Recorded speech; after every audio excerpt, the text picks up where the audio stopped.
When you type in a website and hit enter, a full page just appears. It's almost instant. It feels like magic, right? But what's really going on behind the scenes? Well, that simple click kicks off this incredible, high-speed journey that takes raw code and turns it into the very screen you're looking at.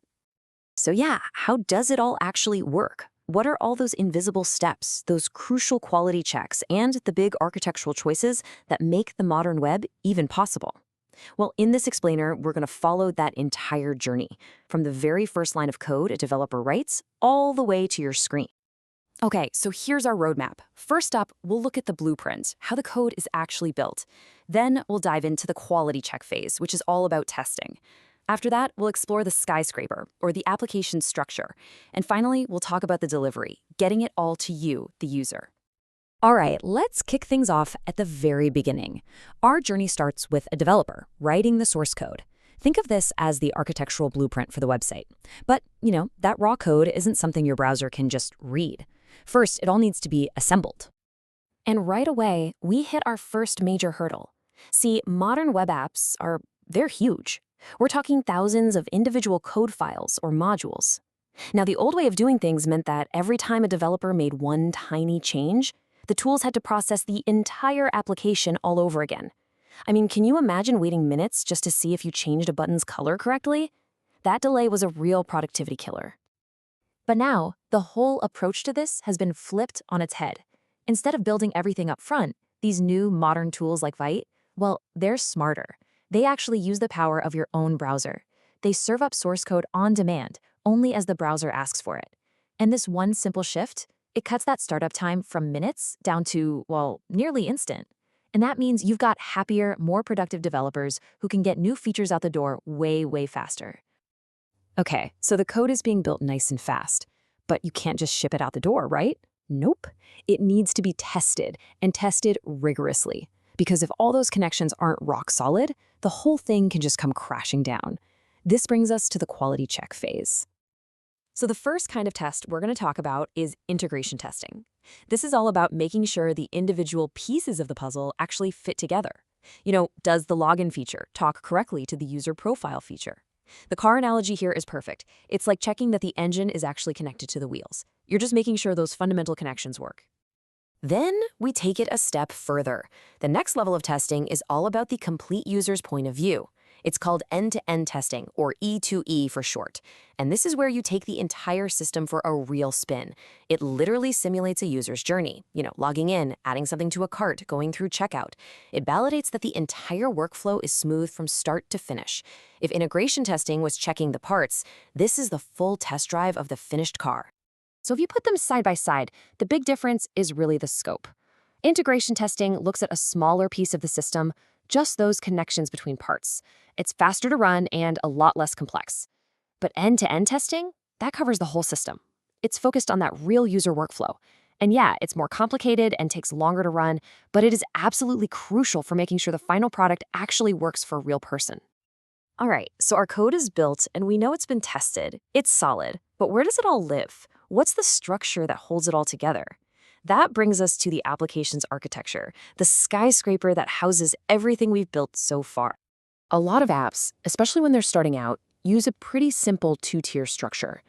On one tier, you've got the client, that's your browser, and on the second tier, you have the server, which is doing double duty. It's handling all the application logic and the database. It's simple for sure, but as you grow, it can get pretty limiting. And that's why, for more complex systems, you see a move to what's called N-tier architecture. The whole idea here is separating responsibilities. The most common version you'll see is a three-tier setup. You've got the presentation tier, again, your browser, then an application tier, which just handles the business logic, and finally a data tier, which just manages the database. By splitting things up like this, the whole system becomes way more scalable, much more secure, and a whole lot easier to manage.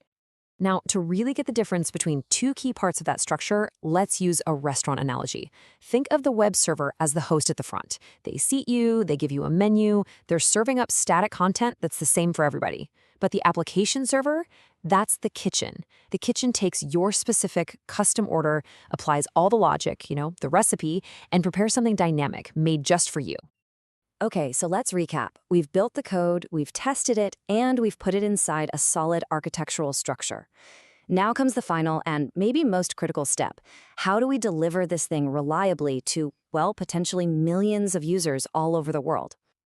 And make no mistake, the stakes here are incredibly high. There's a famous case where a single software bug caused a company to lose $440 million. And get this, it happened in just 45 minutes. So yeah, having a reliable delivery system isn't just a nice to have, it's an absolute must. So how do you do it? How do you handle a sudden flood of a million users all at once?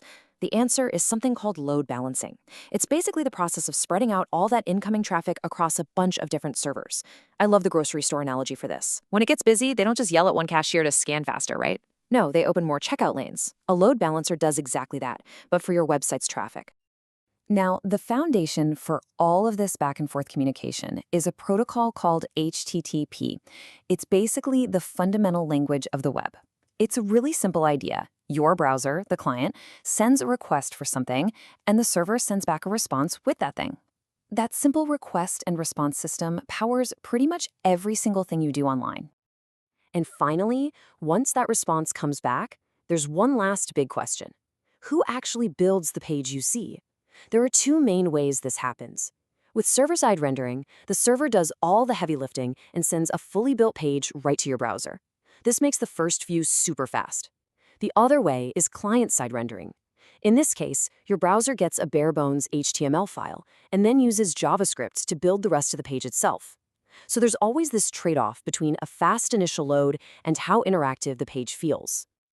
So there you have it. From a developer's keyboard all the way to your screen, it turns out it's not really magic at all. It's more like a hidden symphony, a whole bunch of carefully orchestrated technologies all working together perfectly to create that seamless experience we take for granted. So just to recap our journey, we saw how modern tools like Vite build code way more efficiently. We learned how integration and end-to-end testing ensure everything is top quality. We looked at how end-tier architecture gives the app a solid structure. And finally, how things like load balancing and different rendering strategies actually get the app delivered to you. Every single step is a crucial link in this chain. And all of this leaves us with one final thought. This entire process, it's always evolving. The tools and techniques we talked about today are the standard right now. But the web, as you know, it never, ever stands still. Which leads to the real question. As we look to the future, which piece of this incredible journey do you think will become obsolete first, and what's going to replace it?